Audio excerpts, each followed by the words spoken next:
Katt Williams joins me now live from Los Angeles. Katt, good morning.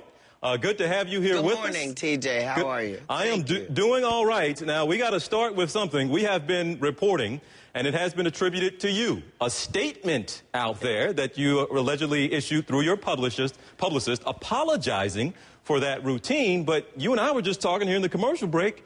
You said that's not really your statement. So tell me what the deal is. Vice President. Hello. How are you? Vice President. Welcome. Thank you. Good to meet you too. How are you? Very well. Welcome. Nice to meet you. Welcome, Mr. President. Very good to see you. He wants to go back here. Oh, boy. He wants to go back. He's going back to South Africa. I'm bringing you back home. Breaking news. You show up on Stephen Miller's deportation list, sir. It's a U.S. product I'm taking home. He's a good man. What's the difference between a wet raccoon and Donald J. Trump's hair? A wet raccoon doesn't have $7 billion fucking dollars in the bank. Involved, excuse me, my turn. You said you went to Delaware State, but you forgot the name of your college. You didn't go to Delaware State. You graduated either the lowest or almost the lowest in your class. Don't ever use the word smart with me. The total initiative relative to what we're going to do with more Border Patrol and more asylum officers. President Trump? I really don't know what he said at the end of that sentence. I don't think he knows what he said either. And your father was never considered smart. He was never considered a good senator. He was only a good vice president because he understood how to kiss Barack Obama's ass. Are you ready? Can I talk? Yeah, what's the answer? Do you mind? I would like for you to answer the question. Okay, it's very simple to answer. That's why I asked it. It's very simple to, you're a nasty person. Don't be rude. I'm not going to give you a question. You are fake news. If I were running The View, I'd fire Rosie. I mean, I'd look her right in that fat, ugly face of hers. I'd say, Rosie, you're fired. You've called women you don't like fat pigs, dogs, slobs, and disgusting animals. Your Twitter account Only Rosie O'Donnell. It's just awfully good that someone with the temperament of Donald Trump is not in charge of the law in our country. Because you'd be in jail. She's shocked that I picked her. No. She's like in a state of shock. I'm not thinking, Mr. That's President. okay. I know you're not thinking. You never do. She was big on defund the police. In Minnesota, she went out. Wait a minute. I'm talking now. If you don't mind, please. Does that sound familiar? His visceral response to attack people on their appearance, short, tall, fat, ugly. My goodness, that happened in junior high. Are we not way above that? Would we not all be worried to have someone like that in charge of the nuclear arsenal? Mr. Trump? I never attacked him on his look, and believe me, there's plenty of subject matter right there.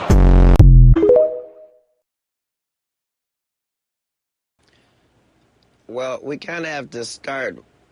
I hope that everybody saw what I just saw. If a person starts their heckling with F America, then that gives me the right to defend my country. I couldn't be anti-Mexican. My Mexican fan base is largely responsible for me even existing. So between them and the black community, it's really all I have. But I don't think I need to apologize for being pro-American. The guy said that all of this is still Mexico, and I was just giving him geography. This is America, greatest country in the world. So. Well, help us understand. So, do you not apologize for anything? We showed like a 50-second clip there. No, it's like 7 or 8 minutes. Go ahead. I apologize for the fact that the word anti-Mexican is being said to a black guy in America. But you don't apologize for what you said in that studio, that stand-up. I'm not allowed to. As a stand-up, the only thing that I sell is uncensored thought. So I'm only selling them the way I think, uncensored. So I'm not allowed to then come back the next day and apologize. That's for the Tracy Morgans of the world. I meant what I said, and I said what I meant. I'm apologizing if somebody thought I was trying to be anti-Mexican. Mexicans are my friends. So Katt, why is it somebody is allowed to put out a statement apologizing on your behalf then? Sir, they put out a DVD called Katt Williams' 9 Lives while I was in jail without my permission. A lot of stuff has been happening to a lot of black celebrities in the world. We just deal with it, thank Jesus, and keep on going, sir. Now, I guess it's clear to say, you gave me a little bit of what he was saying, but he kept going on and on, this heckler. Now, what was it? You said he said, F America. That certainly set you off. But But, see, but go ahead. We were in Phoenix. So this is a heavily Mexican-American crowd. I gave $5,000 out to a Mexican-American serviceman at this same show. It was nothing like that the night of the show. This happened 19 days ago. It's just happening in the news yesterday because it's my birthday. Well, help me understand then. What was it? Because it's clear that you were visibly upset. And you said you're a proud American, you defended this country. So is that essentially what it was? He was clearly out of line in your opinion, but he really got you hot. I was offended because he was making a statement that we're not allowed to make in this country. In this country, you have to pledge allegiance to America first and your country of origin second. And so the fact that he was blatantly disrespecting the law that we all follow, black people worked too hard to become black Americans in this society, and we were slaves here. And we did a lot of free work. Whatever they did was in another country, and we certainly applaud their history, but don't come here talking to sons of slaves about that. And if there's something anti-Mexican about what I said, then I apologize for the anti-Mexicanness of it. I was talking to one individual. I guess that's part of it, that or at least one line in there that did get some people probably upset more so than others, because a lot of people familiar with your comedy. I am as well. I didn't hear a whole lot that was, you know, a departure from some of the other stuff I've heard you say in routines before, but you did say, we were slaves, speaking of black people, y'all just work like that at the landscaper. Even that statement, you don't apologize for that one either? You think that one got too close to going over the line? I can't apologize for it even if it was close to the line, because at the end of the day, I wasn't there to make racial conversation. I was there to tell a joke.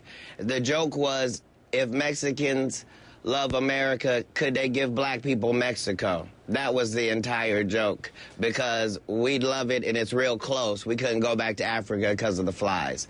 That was the joke. None of that's airing on the tape. This is an hour-and-a-half show, sir. Now, would you, do you understand, at least some people hearing that, and you were talking to one guy.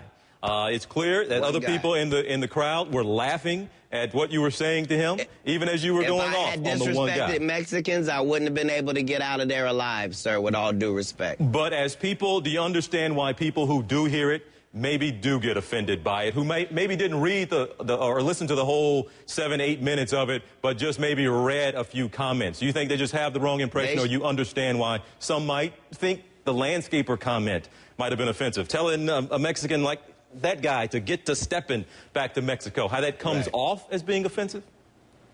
No, he said that we were in Mexico. So let me just say this. Yes, I can see what you're saying, TJ. Yeah. And at the end of the day, I think those people should watch more of this CNN show so they can see there are real news factors going on in this country, things we should discuss, like our president versus football, rather than worry about what a comedian's saying. If you don't like me, don't come see me. If you do like me, I'm here for you. But I love Mexicans and I love Mexican Americans. But I love America overall. Let's be very clear about that. Any concern about how people might view you down the road, how this could impact your career down the road? People might not want to book you in Texas or Arizona or California. Sir. Wouldn't that be fantastic? Let's let that happen, but let the statement be that I'm a Christian, I'm straight. All right. Well, we will leave it there. Again, I'm glad we got to clear it up, because we have been, Katt, this morning. Thank you, TJ. We have been talking about this morning an apology that Katt Williams sent out, and you're telling me that was not your apology, so that's important to note this morning. I just made my apology, TJ, live in front of CNN. Katt, good to see you. But if you enjoy California, we'll talk to you again soon back here in Atlanta. Absolutely. One of the things that makes William very, very unique is his ability is to apologize. You know, he's a person that knows that if he is wrong, he comes back and apologize, and it's a good thing overall. You know, nobody's perfect at the end of the day, and nobody's all that right at the end of the day, and we all make mistakes. So if you make a mistake, I know that you're wrong. Apologize, you know. Apologize. Let people know that you're wrong. You know, rather than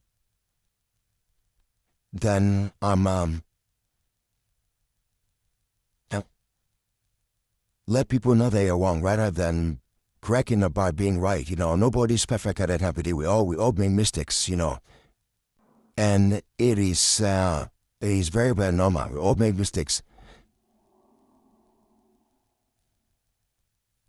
But at the end of the day, I mean, so if you're wrong, let people know that you're wrong.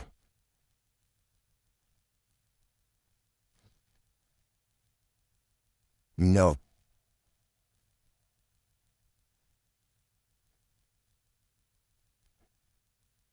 So let people know that they are wrong, and that is something that makes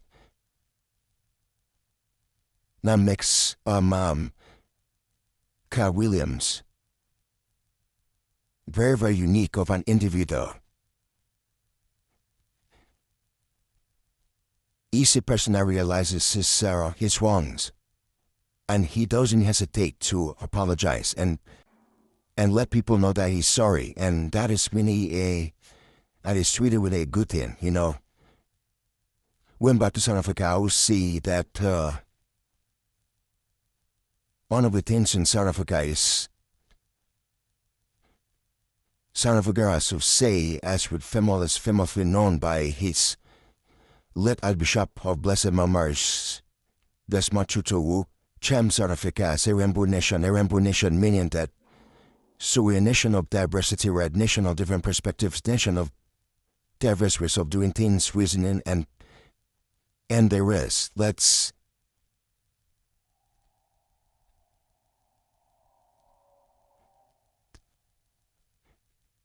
just carry that mindset forward, you know.